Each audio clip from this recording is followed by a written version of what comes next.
So yan na nga guys, yung ating Auratum. So ayan. So napaka-solid niya. Yung isa rito na Albo, so nandiyan na siya sa loob. So hindi na natin siya makikita. So yun siya.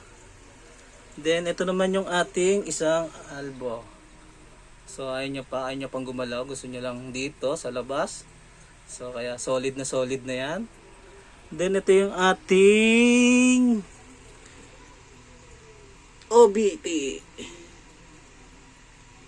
So yan, nandito lang siya sa may taas. So ayaw niya bumaba. So ewan ko ba kung bakit. So napakaganda nga ng kanyang aquarium. Dahil napaka-solid ng pagkakagawa ko dyan. So yun nga, ito na yung mga maliliit na sling natin guys. So dyan lang sila, stay put lang sila dyan kasi masyado pa silang maliit para sa kulungan natin. So ito yung ating mga super worm guys. So yun nga lamang guys ulit. So once again, this is your J-Tron TV. So sana nagustuhan nyo yung aking video. And huwag nyo kalimutan mag-support para sa mga more tarantula event guys. So yun lamang. This is your J-Tron TV here.